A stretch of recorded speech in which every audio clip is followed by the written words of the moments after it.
finally warmed up this afternoon. It was about 20 degrees this morning. Everything was froze up hard. But we got good sun today, and it's been baking down here on the mill for a couple hours now, so everything got thawed out pretty good.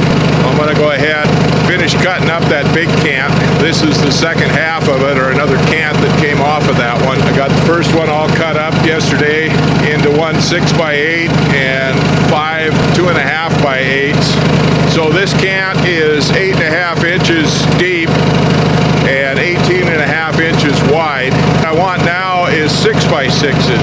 So I'm going to take 2.5 inches off the face of this one, off the top of it, and then I'll roll it over and make 6x6s out of it. And since it's 18 inches, I can get 3 6x6s out of it. I'm going to need more 6x6s and some 4x6s.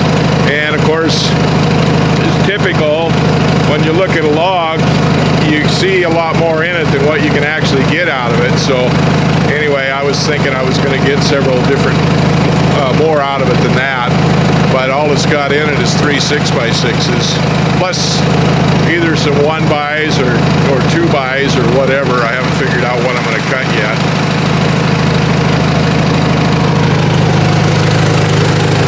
I'm going to take it off of this face. We've got a little bit of wane right there on this edge still, and that'll take it down to a nice clean edge.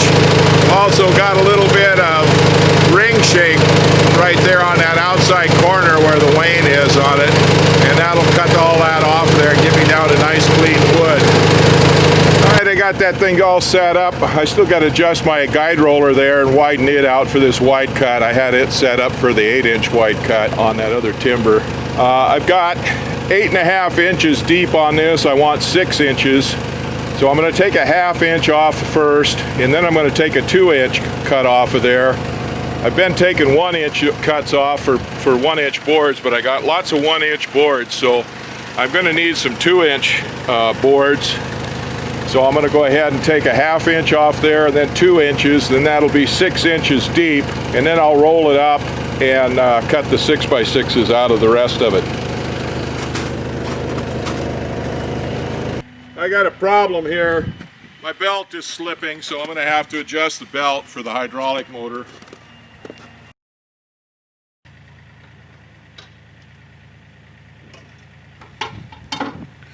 I got that log that I'd had sitting on the mill deck there for the last month all cut up finally. I'd made it into a cant before, and then I cut it up into 2 cants, 2 smaller cants. It was 18.5 by 18.5, and I took a couple of 1x's off of it, and then I cut it down some more into 2 cants. And one of them was 8 inches by 18.5 inches, and the other one was 8.5 inches by 18.5 inches.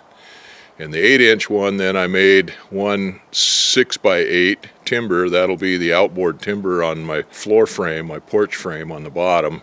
And then I made 4 more 2.5x8s that can use for floor joists. I have to double up a couple of them, and then I'll have a couple of spares, or when I go to finish that porch out the rest of the width of the house. The other cant, I took a 1/2 inch cut off of it, which doesn't make anything, except I use that sometimes for shims and stuff, and I do wind up using it, but it just a 1/2 inch to bring it down to 8 inches, and then I took a 2-inch piece off of that to bring the cant down to 6 inches. So I got a real nice 2-inch plank, 18 inches wide and 16 foot long, and then I cut the rest of that up and got 3 nice 6x6s out of it. They're 16 feet long. I don't need any 16 foot long 6x6s. I do need a couple of 12 footers, which I can get out of that. And then I need some 9 footish or something like that. Well, anyway, I'm going to need a few more 6x6s and some 4x6s to make the framework around that porch. I've got one butt log left in my yellow cedar pile that I could use to cut up, but it's exactly 8 foot long, and most of the timbers that I'm going to need are going to be more than 8 foot. They're going to be 8.5 to 9 foot long to 10 foot long. Now, all the rest of the logs that I've got several of them that are 16 foot long. I've got one that's 24 foot long, and I got this one here that was 14 foot long. So I dug this one out and stuck it on the mill. I was going to break it down and make some more 4x6s, 6x6s, whatever I could get out of it. And I made the first cuts on that. I took a slab off of it, and then I took a flitch off, a 1-inch flitch off of it. But that's as much as I could do. The doggone mill is just not cooperating with me. After all the work I've done on it, it's still not working right. The thing just wouldn't travel. The carriage travel was jerky on it, and it finally stopped. And it's been doing that for a while. I had assumed that it was because that old chain there that drives on was stiff and froze up in places. And it was stiff and froze up in places. So I got a new chain, a nice stainless steel chain, and put on there, and that seemed to work at first. It worked for the first few cuts, but then the thing just kept getting jerky and jerky. And this last cut that I made, I had to push the mill through it. It would stop and go. The motor would even stop on it that drives it, and I don't know what's wrong with it now there. I don't know whether the motor's going bad or what's going on. There is one pressure gauge in the hydraulic system. The main hydraulic system itself doesn't have any pressure gauge on it, but there is a pressure gauge on the hydraulic blade tension adjustment. And I didn't really notice much fluctuation in the hydraulic pressure when that was going on. So it makes me think that the hydraulic pump is okay, that there's some kind of a problem downstream from that. But I don't know what it is. I just give up last night. It was getting late anyway, and I just quit. What I'll probably do now is loosen that chain back up and take it off my drive motor, and then try to freehand push the mill through there. But when I got done there, I took the blade off, and I tried running the thing back and forth a few times, and even with no load on it or anything, it wouldn't run back and forth. And the pulley is not, the belt is not slipping on the pulley like it was before. That's running continuous. Like I said, the hydraulic pressure on the gauge that I have wasn't fluctuating any. So I don't know what's wrong, whether my pump's going out or whether I have bad bearings in my roller guides that are on the mill. I'm not sure what's going on there, but I'm going to give up on this for a while. I was working on this because the weather was nice out here, and it was a good time to be out here working on it. It's freezing hard at night, but it's warming up during the daytime, and it was nice to get out here to work with the machinery and stuff where it's not pouring down rain or not freezing cold. And I was hoping I could get that lumber, the framework lumber, the timbers and stuff milled up for that porch while the weather was nice, to get them a chance to get somewhat air dried, cured before I put everything together.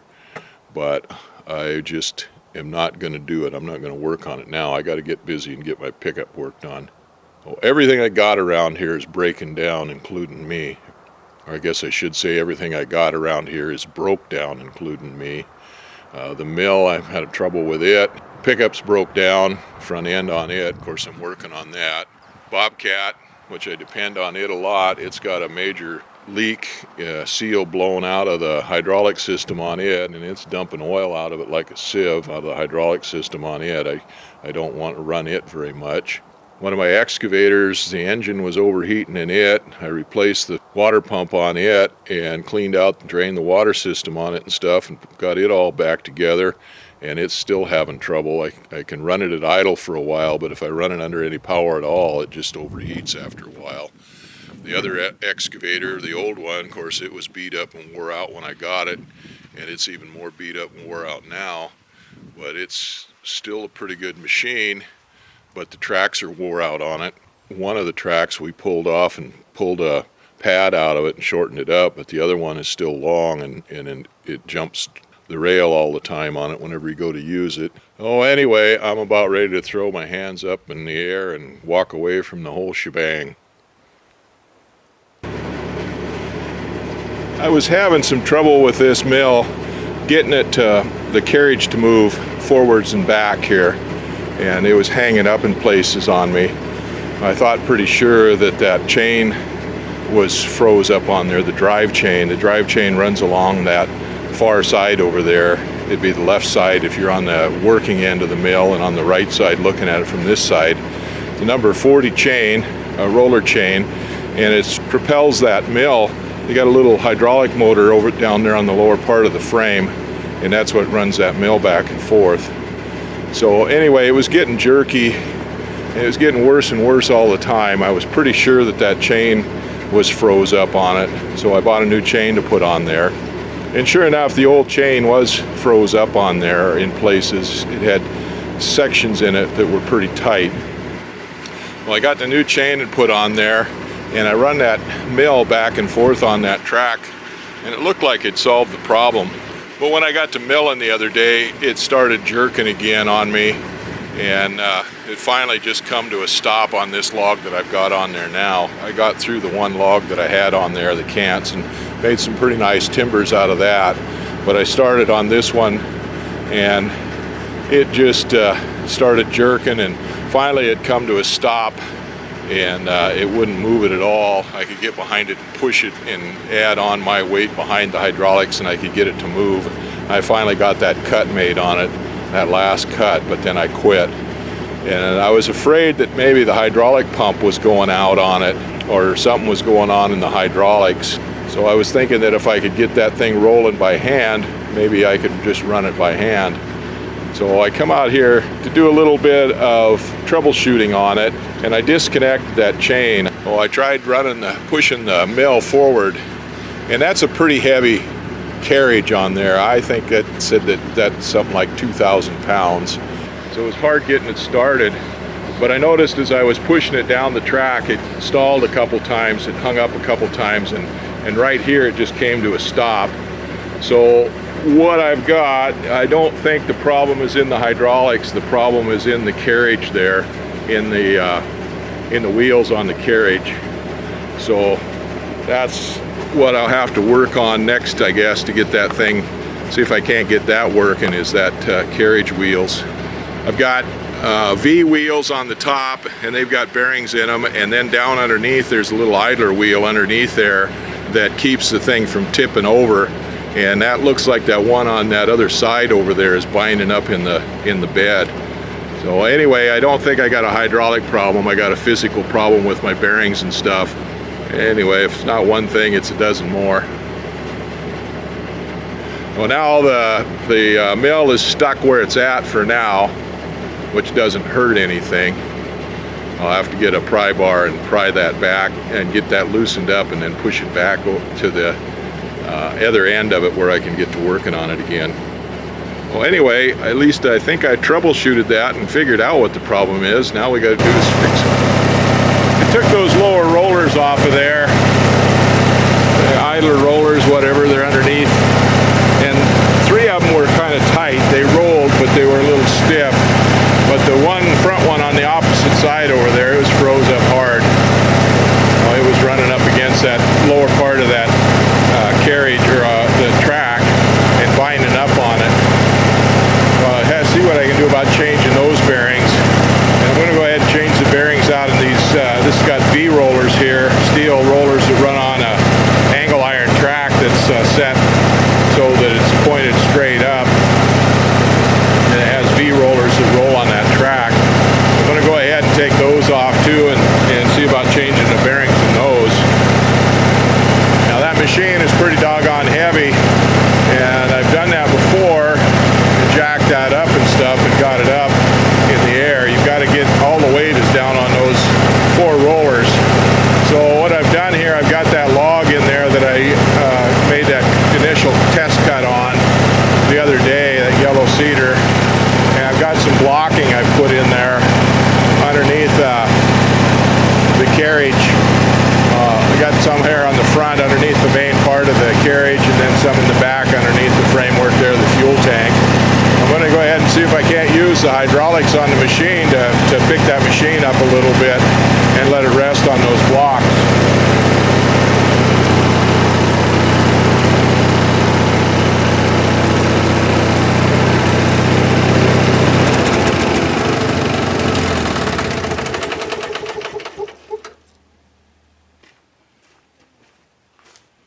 All right, that raised it up.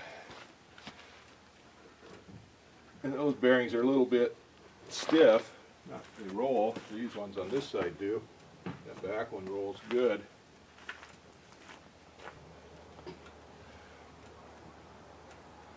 See, those bearings don't roll too bad, but I'm going to take them off, and I got it up, change them out anyway.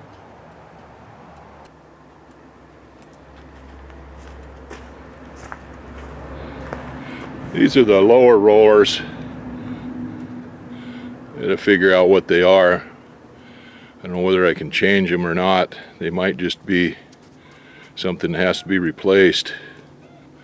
So this one turns pretty good. It needs a new Zerk in it. Oh no, it don't. The Zerk's on this side. Okay. That may be something I just have to wash out. Soak it in some solvent first, put it in a ultrasonic cleaner and see if I can't get it cleaned up and re-grease it. Now this is the one that was on the off side there in the front, and it's froze up pretty tight. Again, I'll just throw those in some solvent for a while and see if we can't get that to loosen up. This whole thing is a race here on the outside, a bearing and a stud there. So I probably have to go figure out where to get something like that, or buy it from the company for 5 times what it costs. Okay, well, those other bearings are up in the air, and I'm going to have to take one of those off and press the bearings out of it and order new bearings for it. Well, it's been a while since I last worked on the Mite Band Saw Mill. The last thing that I did, I was having trouble cutting the logs and getting the mill to travel. I changed the chain on it, the drive chain, and a couple other things, and then I decided that it was the rollers. So I pulled, there's these idler rollers that go on the bottom to keep the thing from tipping over, and I pulled those off first to check those out. And there's 3 of them, there's 4 of them, there's 4 legs, there's 4 posts on the mill, so there's 4 of these rollers on there.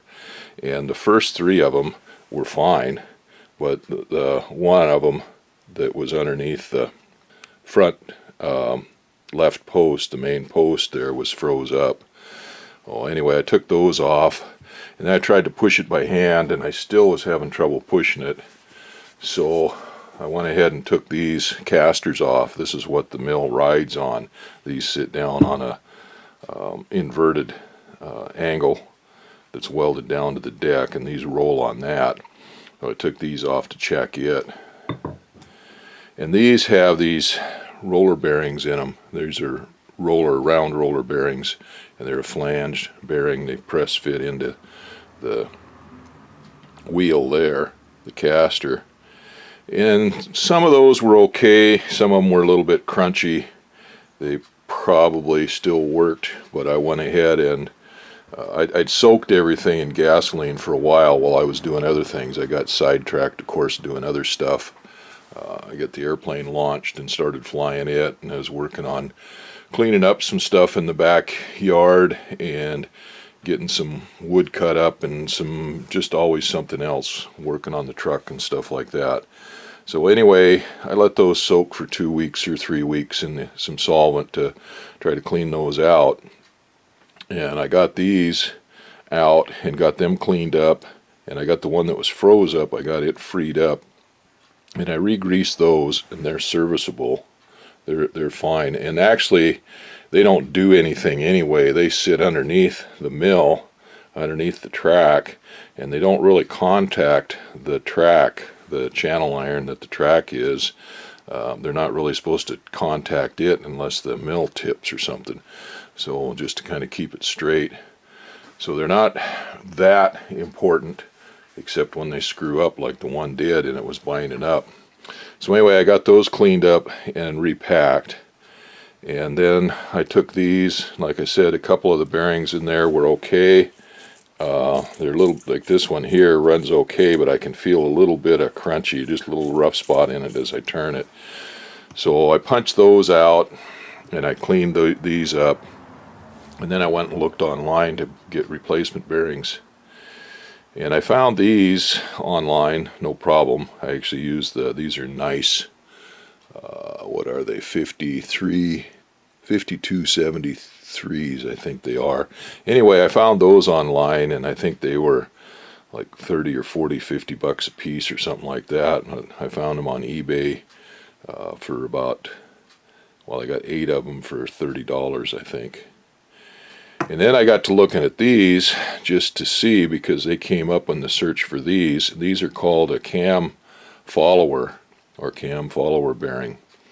And when I looked the size of these up, they were about 200 bucks a piece. So I thought, well, geez, I just got that one working, I can just go with these.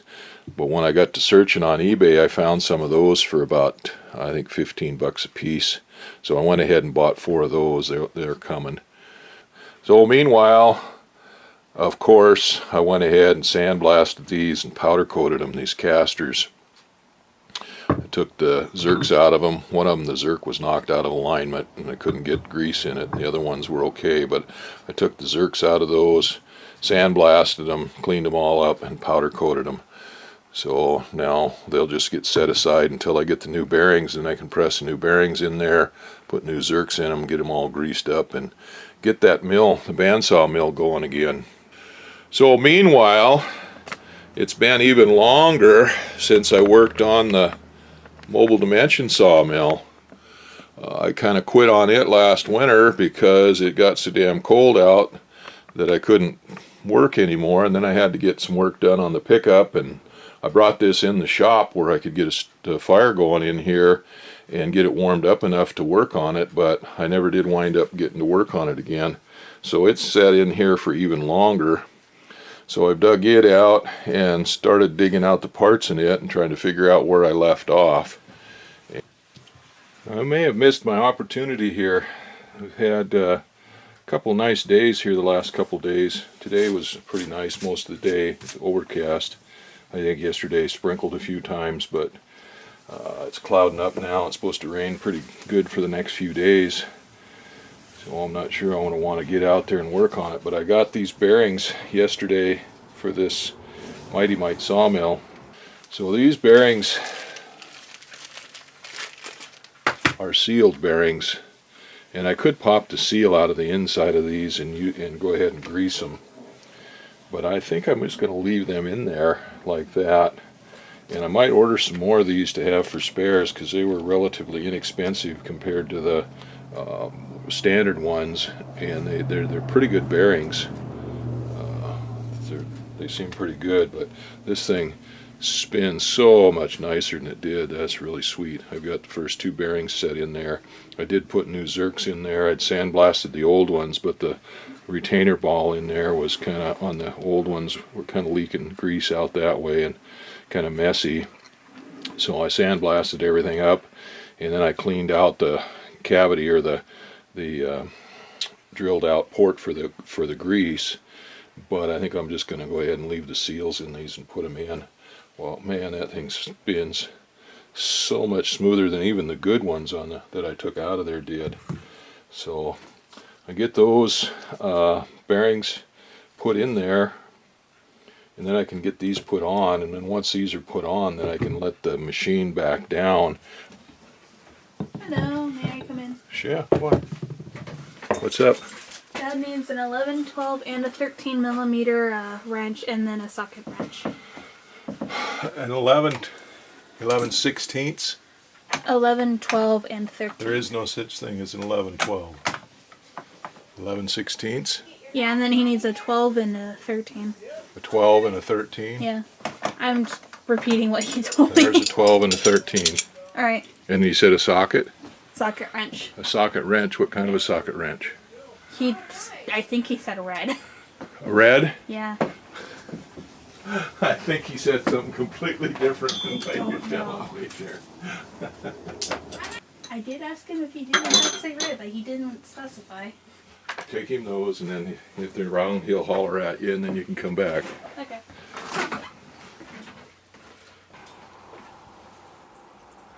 I got those bearings, new bearings for the caster wheels a couple days ago, and put them in the caster wheels. Had a little break between rain showers, and I came out and put them on.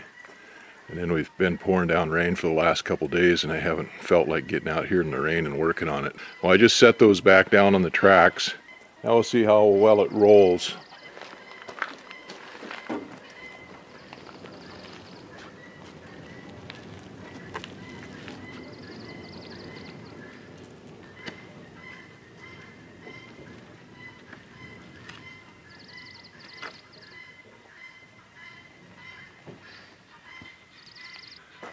Well, that mill is pretty heavy, so it still takes a little bit to get it moving, but it moves a whole lot better than it did before.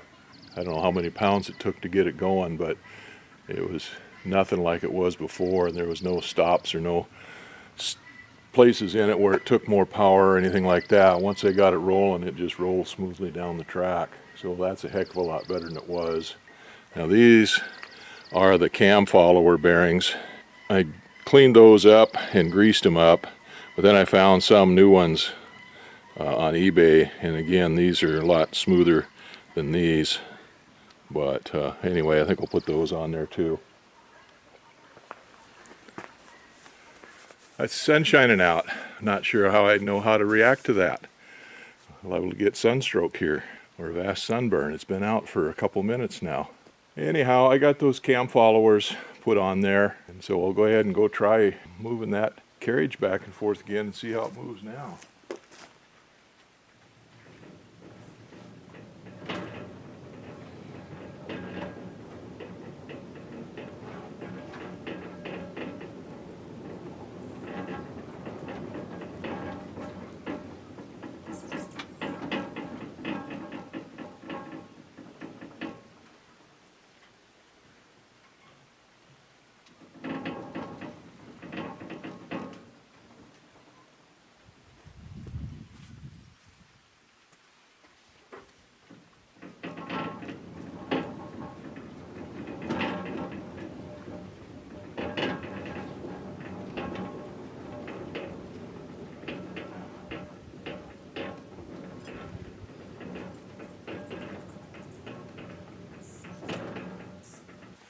Well, that works good still.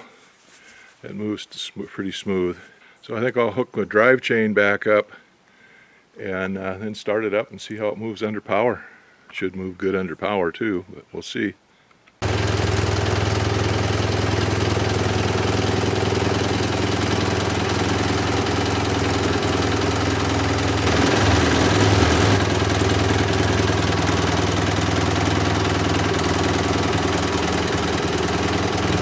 It runs beautiful from one end to the other now. No hesitation, no stops, clunks, or anything else on it. It just ran smooth from one end to the other. So I guess the thing to do now is put a blade on it and see how it cuts.